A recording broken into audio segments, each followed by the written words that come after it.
저희 예전에 브라질 저희가 간 교회가 섬기시는 분이 브레노 목사님이신데, 브레노 목사님이 예삼의 강단에서 말씀을 전하신 적이 있거든요. 그래서 참 의미 있게 와닿았어요. 지난번에는 브레노 목사님이 예삼에 와서 말씀을 전하시고, 이번에는 또 저희 예삼이 가서 거기서 예배드린다는 사실이 참 의미가 있었습니다. 목사님 교회에 가서 BBS 어린이 사역도 하고 또 의료 사역도 하고, 너무 잘 우리 요셉 현전님 말씀해 주셨지만 광장 찬양 집회도 하고, 또 알코올과 마약에서 중독된 분들의 재활을 돕는 갱생원에 가서 또 예배도 함께 드리기도 했습니다. 정말 다양한 사역을 하고 왔는데, 그럴 때마다 느끼는 것은 무엇이냐면, 우리 예삼의 청년들도 기회가 될 때마다 이런 데 함께 동참했으면 좋겠다라고 하는 거예요. 여러분들, 제가 청년들 여러분들을 섬겨서가 아니라 정말 이 말이 맞아요. 그냥 하는 말이 아니에요. 지금 이 시기가 가장 이런 선교를 가기에 좋은 시기입니다. 여러분들, 나 지금은 너무 바쁜데 좀 더 여유를 가진 다음에 가겠습니다 라고 말하는 그 순간이 여러분 바로 지금이에요. 지금이 가장 여유 있는 시간이거든요, 사실은. 그래서 이렇게 시간 될 때에 브라질로, 몽골로, 필라델피아로, 또 멕시코 1일 선교로, 그리고 우리 또 지혜자매님, 미선자매님 큐국과 니카라과로 선교를 갔는데, 이런 다양한 선교지에, 또 9월달에 이한자매님은 또 캄보디아로 선교를 가는데, 이러한 다양한 선교지에 꼭꼭꼭 참여해 주세요. 정말 정말 행복하고 의미 있는 시간을 보낼 수 있을 것입니다. 그래서 이번에는 혹시라도 기회를 놓쳤지만 다음번은 꼭 함께 가겠습니다 라는 마음을 가지고 선교 광고가 나갈 때 동참해 주시면 너무너무 좋을 것 같아요. 여러분들에게 사실 복이거든요. 네, 그러면 오늘 말씀을 살펴보도록 하겠습니다. 다시 사도신경으로 돌아옵니다. 지난주에 말씀인데, 제가 예수님에 대해 드린 말씀 기억하시나요? 예수님은 온전한 하나님의 형상이자 유일하신 독생자이시죠. 그래서 하나님의 형상이었던 아담의 실패, 하나님의 장자였던 이스라엘의 실패를 역전하신 분인 동시에, 그분은 그들이 자신들의 실패로 감당해야 했던 대가도 치르신 분이시죠. 그래서 기독교는 무엇을 얘기하는가? 그분이 다 하셨다. 그분이 우리가 마땅히 해야 할 일도 다 행하셨고, 우리가 행하지 아니함으로 받아야 할 벌도 다 받으셨다. 그분이 다 행하셨기 때문에 우리는 그분이 행하신 그 일을, 아니 그분을 믿기만 하면 된다 라고 말하는 것이 우리가 믿는 기독교의 복음입니다. 그래서 기독교의 복음을 복음, 굿뉴스, 복된 소식이라고 말하는 거예요. 굿뉴스라고 말할 때 이것은 율법이나 어떤 명령이 아닙니다. 무슨 말이냐면, 이렇게 행하십시오, 그러면 이러이러한 결과를 얻게 될 것입니다 라고 하는 것이 우리들에게 주어진 게 아니에요. 이건 율법이거든요. 기독교는 그것이 아니라 이미 예수님이 다 행하셨습니다. 그것을 믿기만 하면 됩니다 라고 말하는 굿뉴스, 좋은 소식이에요. 이것을 오해할 때에 우리 가운데 문제가 발생하기 시작합니다. 제가 안타까운 소식을 들었습니다. 안타까운 소식이 뭐냐? 지난주에 큐티책이 완판되지 않았다는 이 안타까운 소식을 여러분들에게 전하면서, 아직 몇 권 남아있으니까, 몇 권 안 남아있어요. 예상 오피스에서 남으신 혹시 큐티책 구매를 못하신 분들은 구매할 수 있다는 사실 또한 전해드립니다. 근데 제가 작년 분들 섬길 때에 큐티 강의를 했거든요. 그때 어떤 분이 저한테 이런 말을 했어요. 목사님, 저는 큐티하는 게 너무 힘듭니다. 왜요? 귀찮고 피곤해서가 아니라, 큐티를 하면 순간 너무 힘들다는 거예요. 마치 족쇄가 채워지는 것 같아요. 마치 무거운 짐이 어깨에 철커덕 짊어지는 것 같아요. 아침에 큐티를 하고 적용점을 딱 뒀는 순간 이게 마치 내가 해야 할 숙제 같고, 이것을 꼭 해야 되는데 하지 않으면 왠지 찝찝하고, 왠지 하지 않으면 하나님께 벌 받을 것 같고, 하나님께 혼낼 것 같아서 너무 힘들다는 거예요. 아침에 큐티를 하면, 큐티 말씀 뭐라고 이야기하냐면 용서하라고 얘기한대요. 사랑하라고 이야기한대요. 난 용서하기 싫은데, 사랑하기 싫은데. 헌신하라고 이야기한대요. 봉사하라고 이야기한대요. 나는 헌신하기도 봉사하기도 싫은데 말이죠. 그러니까 아침에 큐티를 할 때마다 큐티의 말씀이 나한테 그런 것들을 강요하는 것 같아서 어깨가 무거워지고 이런 것들을 해야 할 것만 같은 그러한 이렇게 심리적 압박감 때문에 큐티하는 게 너무 싫다라는 거예요. 여러분들에게 질문합니다. 여러분들도 그런가요? 큐티 말씀할 때에 적용이라는 것을 우리에게 요청받는데, 적용이라는 것이 우리들에게 마치 굉장히 무거운 짐처럼, 우리가 용서하기 싫은 사람을 용서해야 되고 사랑하기 싫은 사람을 사랑해야 되고, 때로는 내 마음대로 살고 싶은데도 불구하고 하나님의 말씀대로 살아야 할 것을 강요받아서 내가 감당하기 싫은 짐을 짊어지는 것처럼 여러분 느껴지는 사람들이 계신가요? 그래서 큐티하려고 했는데 못하겠다, 오늘도 이렇게 하기 싫은 일들을 하나님은 나에게 강요하는구나 라고 생각해서 큐티책을 탁 덮거나, 그래서 큐티책을 사지 않으신 분들 회개하고 오늘 구매하시길 부탁드립니다. 여하튼간 여러분들, 이건 완전한 오해죠.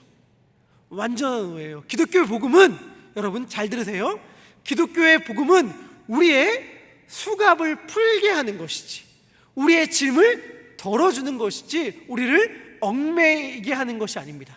유명한 예수님의 말씀이 있잖아요. 요한복음 8장 32절의 말씀, 우리 같이 읽도록 하겠습니다. 시작. 진리가 너희를 자유롭게 하리라. 아멘. 여러분들, 잊으면 안 되는 게 뭐냐면, 기독교의 복음은 여러분들에게 자유를 주는 거예요.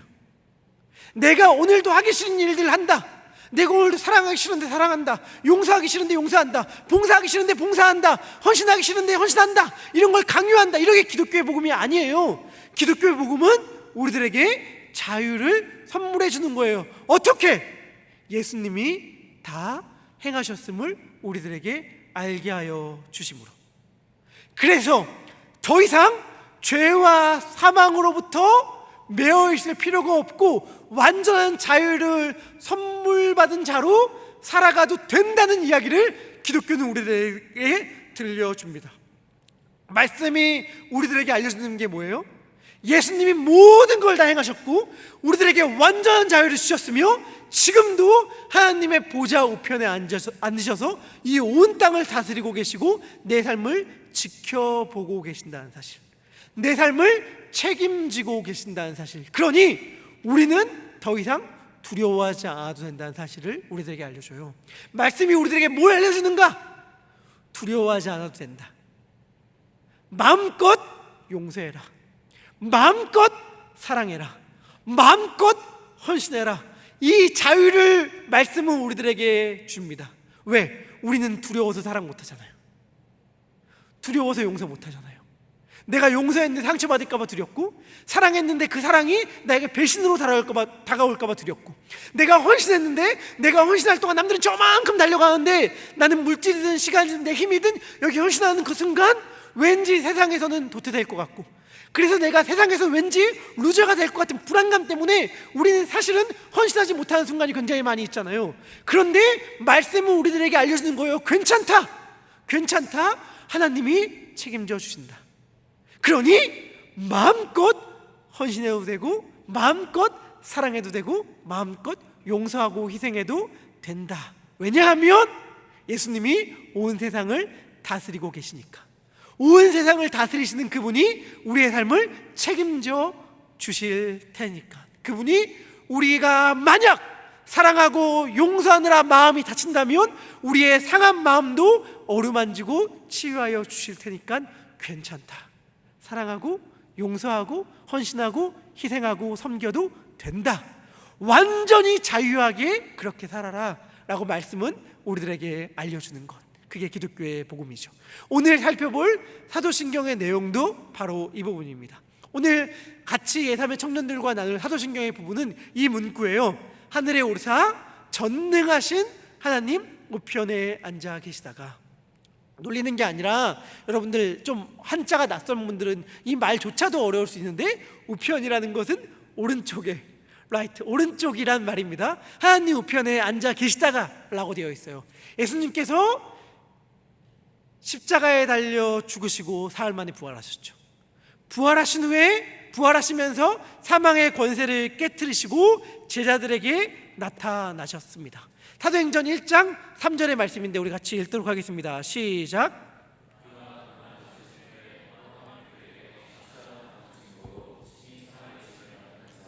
(40일) 동안 그들에게 보이시며 하나님 나라의 일을 말씀하시니라. 아멘. 예수님께서 십자가에 부활하신 다음에 바로 하늘을 올라가신 건 아니에요. 40일 정도 이 땅에 남으셔서 제자들에게 자신을 나타내시면서 하나님 나라에 대하여 알려주십니다. 그리고 하늘로 올라가셔서 하나님의 보좌 우편에 앉으셨어요.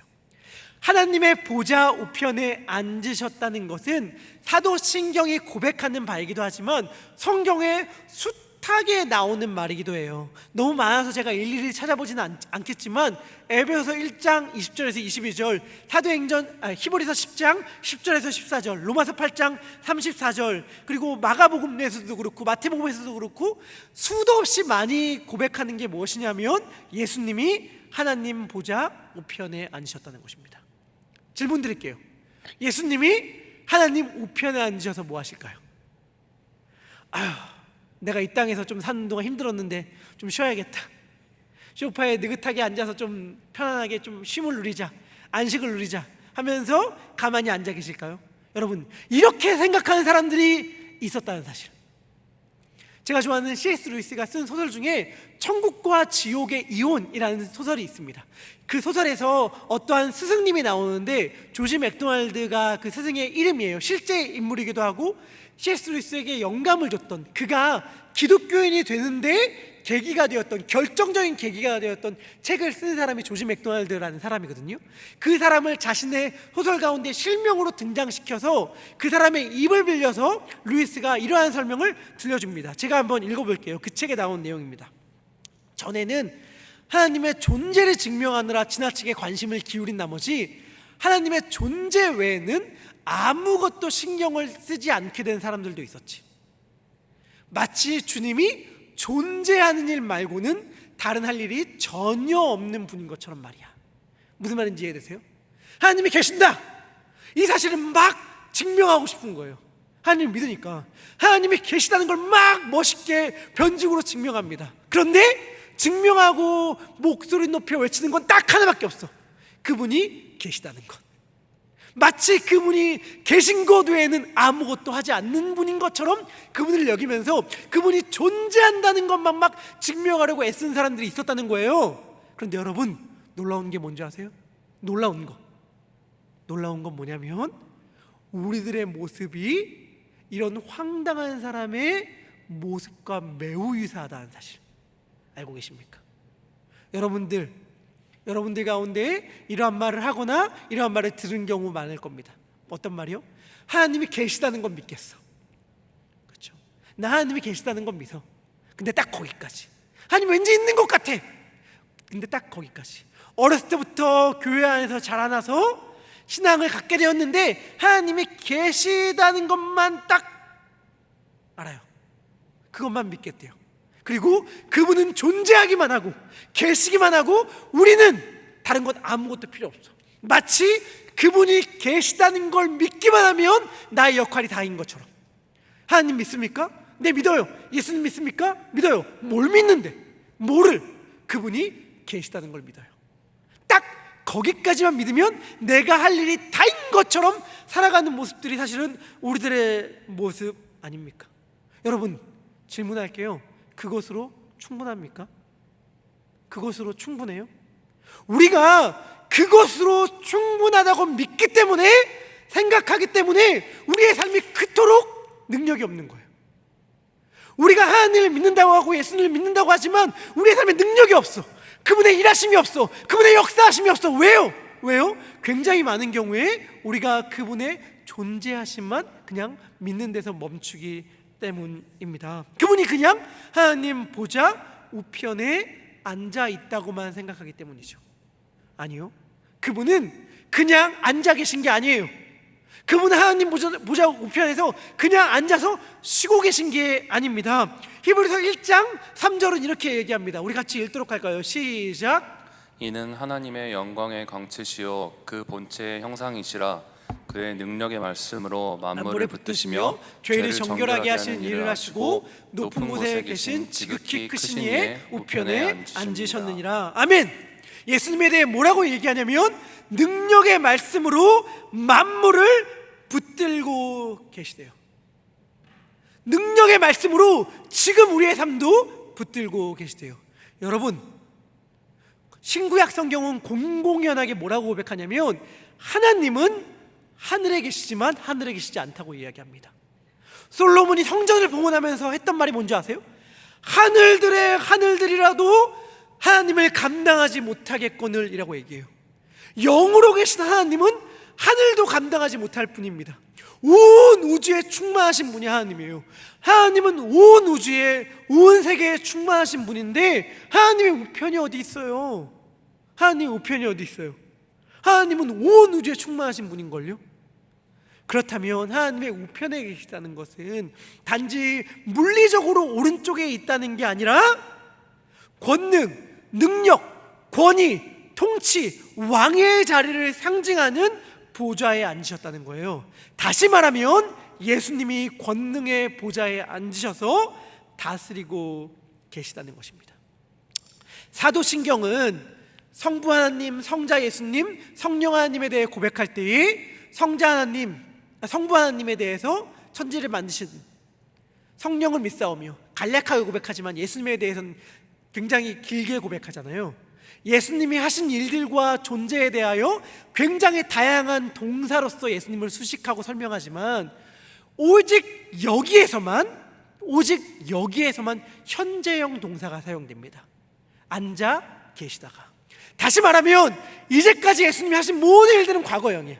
하신 거예요. 그리고 앞으로 하실 일들은 다 미래형이에요. 오셔서 심판하실 거예요. 그런데 지금 하고 있는 유일한 현재형 동사, 그게 뭐예요? 앉아 계시다가. 쉬고 있다? 아니요. 지금 우리를 다스리고 통치하고 있다. 예수님은 지금 온 세상을 그리고 우리의 삶을 통치하고 다스리고 계세요. 문제는 뭔지 아세요? 근데 문제는 우리가 예수님의 다스림을 따르지 않는다는 거죠. 예수님의 다스림을 듣지 않는다는 게 문제입니다. 예수님이 진짜 왕인데 진짜 왕의 다스림을 받기보단 가짜 왕, 사탄의 다스림을 받는 삶을 택하는 경우가 너무 많습니다. 사탄의 다스림이라는 게 뭔가? 여러분, 사탄의 다스림이라는 건 이런 게 아니에요. 하는 일마다 남 괴롭혀, 하는 일마다 거짓말이야, 하는 일마다 사기야, 하는 일마다 못되게 굴어, 이기적이 굴어, 이런 게 아니에요. 여러분, 이런 거라면 아마 여기 있는 분들 가운데 난 사탄의 다스림을 받고 있어 이렇게 생각하는 분들 아무도 없을 거예요. 사탄의 다스림이라는 건 그럼 하는 일마다 다 못된 일만 한다 이런 게 아닙니다. 예수님께서 공생애를 시작하시기 전에 시험을 받으신 것 다들 기억하시죠? 3가지 시험을 받으셨습니다. 그때 마지막 시험이 뭐였죠? 마태복음 4장 8절부터 9절의 말씀인데요, 우리 같이 읽도록 하겠습니다. 시작. 마귀가 또 그를 데리고 지극히 높은 산으로 가서 천하 만국과 그 영광을 보여 이르되 만일 내게 엎드려 경배하면 이 모든 것을 내게 주리라. 아멘. 이게 사탄의 왕국이에요. 내게 엎드려 경배하면 모든 걸 너에게 주겠다. 그런데 이 앞서 2번의 시험이 뭐였는지 기억하세요? 돌을 떡으로 만들어라, 높은 곳에서 뛰어내려라. 네가 만약 뭐라면 하나님의 아들이라면. 그러니까 지금 무슨 3가지 시험을 다 연관되어서 보면 이런 거예요. 네가 하나님의 아들임을 증명해라. 어떠한 방식으로? 돌을 떡으로 만드는 방식, 높은 곳에서 뛰어내리는 시위하는 방식, 너의 힘을, 그리고 나에게 절하는 방식으로 네가 하나님의 아들임을 증명해라. 네가 하나님의 아들이자 통치하는 왕이 되고 싶으냐? 네가 성공하고 싶으냐? 네가 남들보다 뛰어나고 싶으냐? 네가 너의 삶에서 무언가 성취를 이루고 싶으냐? 나에게 절하라. 그 나가 누군데? 사탄. 다시 말하면 나의 방식의 삶을 따라라. 나의 통치, 나의 사고방식, 나의 가치관으로 생각하고 행동해라 라고 사탄은 요청하는 거예요. 네가 만약 이런 것들을 얻고 싶다면. 사탄의 방식이 뭔데요? 기독교 전통에서 사탄은 타락한 천사라고 말해왔습니다. 사탄이 타락한 천사라는 건 동화 속 이야기가 아니라 진리를 담고 있는 말이에요. 하나님의 창조한 모든 것은 선하였기 때문에 좋은 것이 타락한 것이 된 것이 악입니다.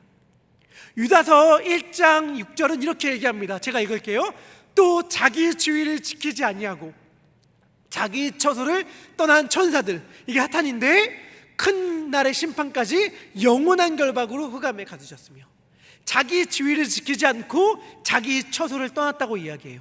자기가 원래 있어야 할 곳을 떠난 게 사탄이에요. 이 모습에 대하여 이사야서 14장은 좀 더 잘 설명해 줍니다. 이사야서 14장 12절부터 15절인데요 우리 한 절씩 교독하도록 하겠습니다. 이사야 14장 12절부터 15절 아까 잠깐 보여주셨는데 우리 함께 12절 15절 여러분들이 먼저 읽고 제가 읽고 같이 교독하도록 하겠습니다. 12절입니다 시작. 너 아침의 아들 계명성이여 어찌 그리 하늘에서 떨어졌으며 너 열국을 엎은 자여 어찌 그리 땅에 지켰는고 내가 내 마음에 이르기를 내가 하늘에 올라 하나님의 무별 위에 내 자리를 높이리라 내가 북극 지폐의 산 위에 앉으리라. 14절입니다. 가장 높은 구름에 올라가 지극히 높은 이와 같아지리라 하는도다. 15절 그러나 어떻게 됩니까? 결과 그러나 이제 내가 수올 곧 구덩이 맨 밑에 떨어짐을 당하리로다. 아멘. 흑암에 가두신 그 사건인데 여러분들 보세요. 천사가 어떠한 고백을 합니까? 내가 하늘에 올라 하나님의 무별 위에 내 자리를 높으리라. 내가 북극 지폐의 산 위에 앉으리라. 가장 높은 구름에 올라가 지극히 높은 이와 같아지리라. 이 선악을 알게 한 나무의 실과를 먹으면 내가 누구와 같아진다고요? 하나님과 같아질 것이다. 사탄은 자기가 넘어진 유혹을 동일하게 인간에게 펼쳤고 그 인간은 사탄이 넘어진 그 방식 그대로 넘어졌죠. 그래서 떨어지게 된 거예요. 예수님은 사탄은 하나님과 같아지려고 하다가 결국엔 떨어지고 말았죠. 스스로 높아지려고 했어요. 마치 아담과 하와가 선악과를 움켜쥐듯 더 움켜쥐려고 했고 더 높아지려고 하다가 떨어졌고 자기가 떨어진 타락한 그 방식 그대로 인간 아담을 유혹했고 예수님도 그렇게 유혹했습니다. 더 높아져라, 더 움켜져라. 그래서 하나님의 아들임을 증명하라. 그러나 예수님은 그 시험에 넘어가지 않으셨습니다. 빌립보서 2장 6절의 말씀은 이렇게 고백합니다. 그는 근본 하나님의 본체시나 하나님과 동등됨을 취할 것으로 여기지 아니하시고. 이때 취하다는 말의 그리스어가 어떠한 의미가 있냐면 도둑질하다 혹은 움켜쥐다 라는 뜻이 있어요. 움켜쥐다라는 것에 착용해서 유명한 신학자 리델복스라는 신학자는 뭐라고 얘기했냐면 이것은 아담과 예수 그리스도를 극명하게 대조시키는 것이다.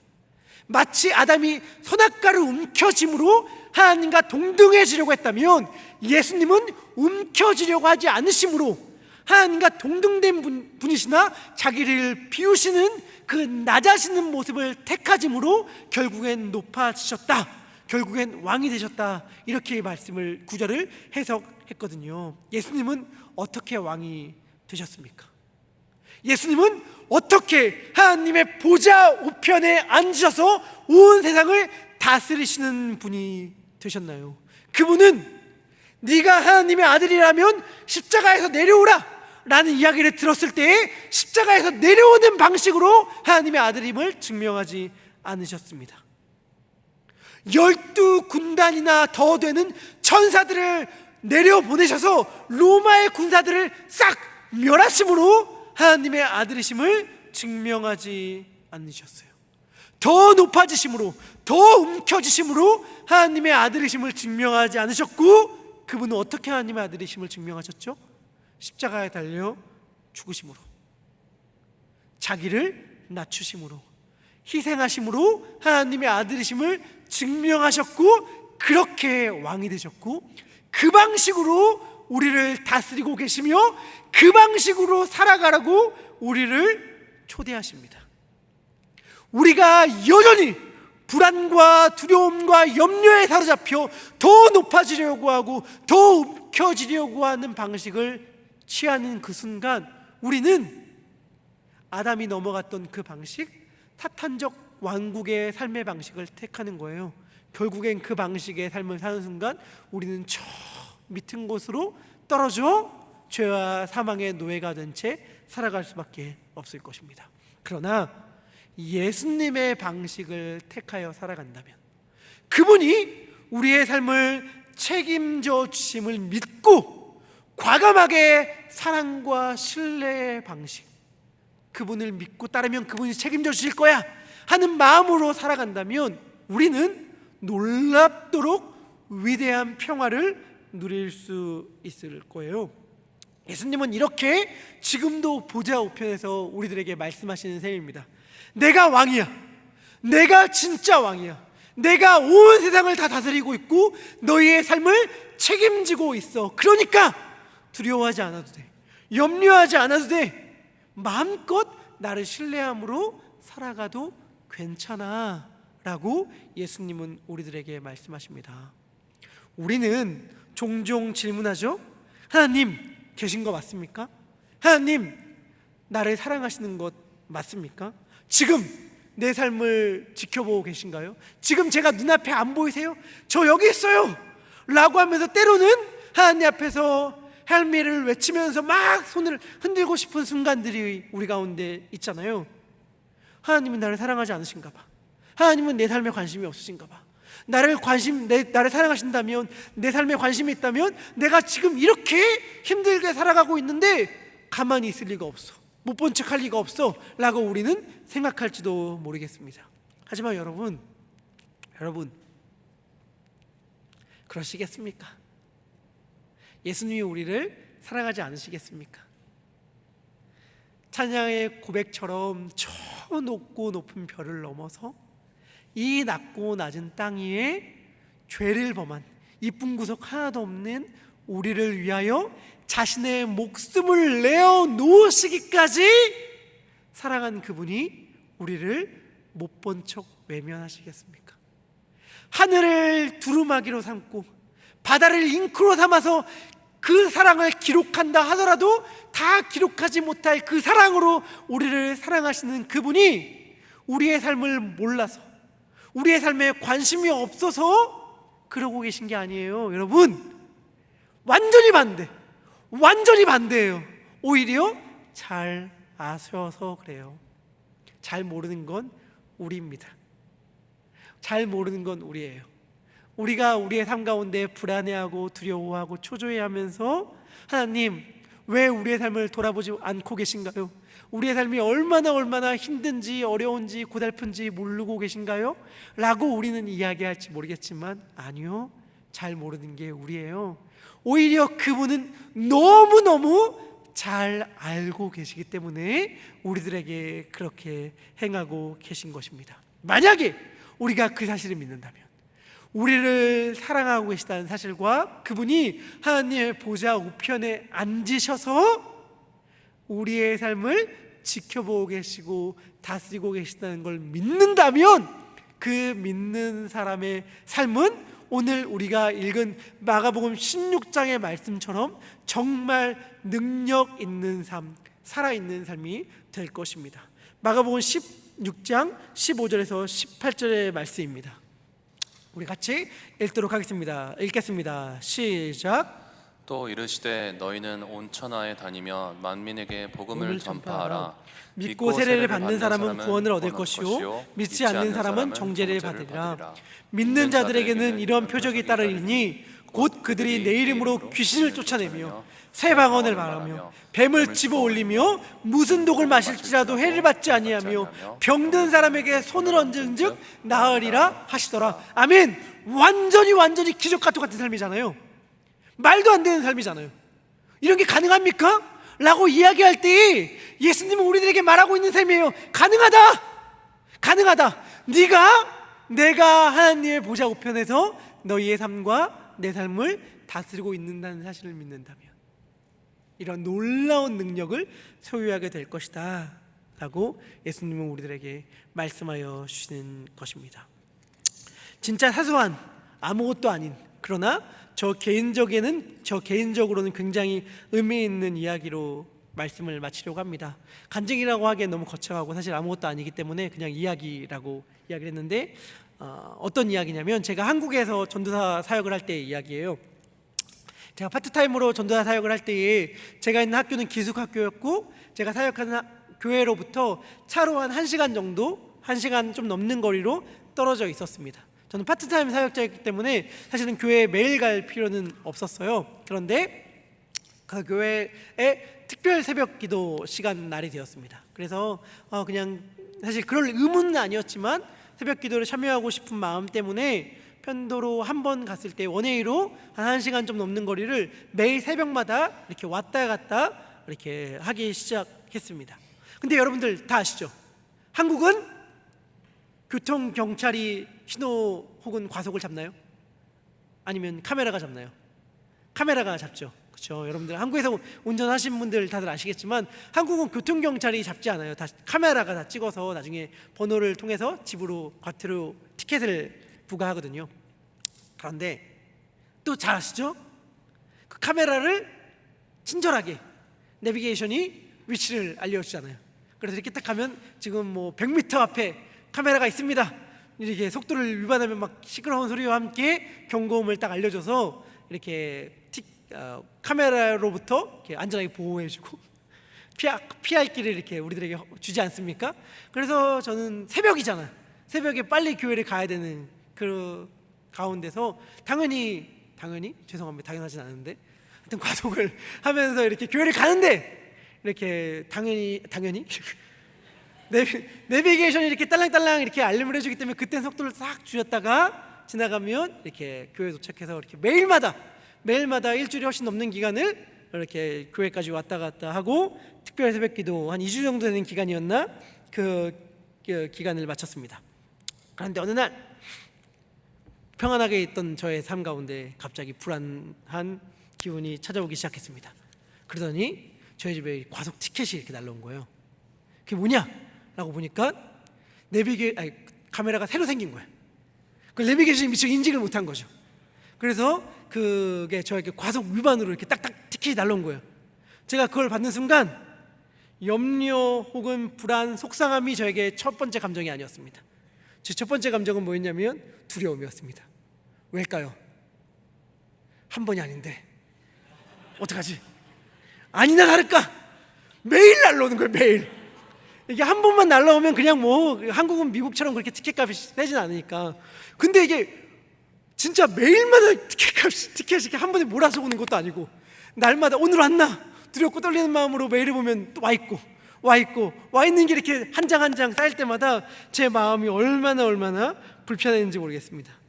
믿음의 용사 우리 예삼의 청년들은 그런 것들 감사하게 이겨낼지 모르겠지만 그때 가난한 전도사였던 저는 사실은 저의 뭐 거의 월급의 굉장한 이 지분 이렇게 퍼센티지를 차지하는 이 티켓이 너무 마음이 힘들었어요. 그러면서 드는 생각이 있죠.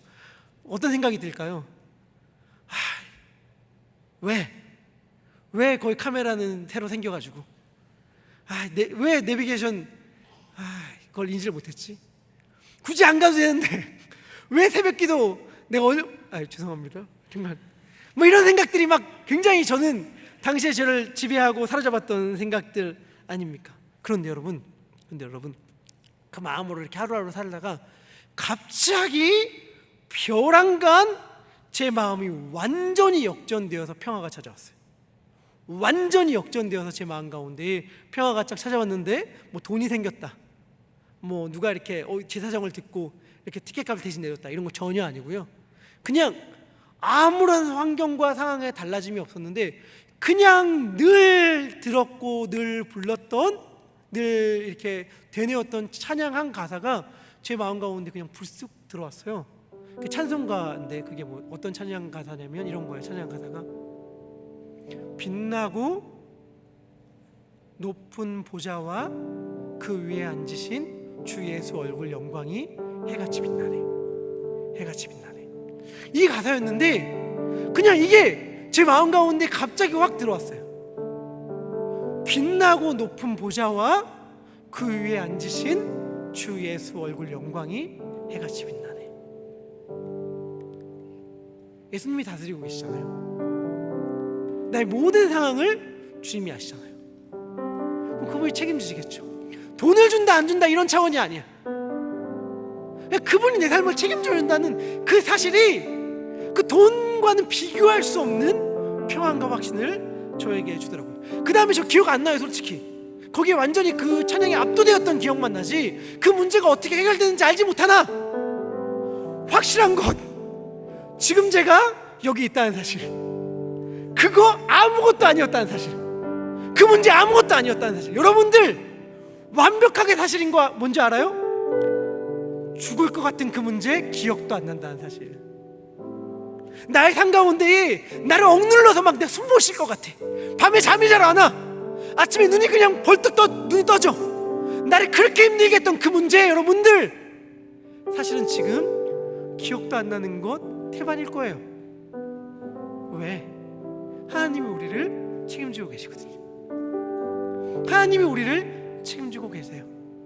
빛나고 높은 보좌에 앉으신 그분이, 그 얼굴의 영광이 해같이 빛나는 그분이 오늘도 우리들의 삶을 책임지고 계세요.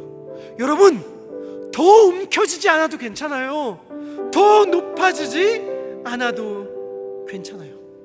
왜냐하면 그분이 우리를 책임져 주시거든요. 예수님은 지금도 우리들에게 말씀하여 주십니다. 야, 내가 왕이야.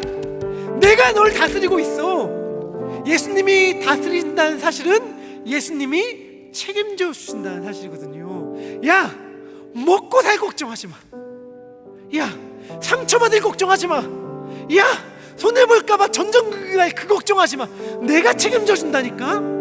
여러분, 예수님이 보증한다는 그 사실보다 더 확실한 게 어디 있습니까?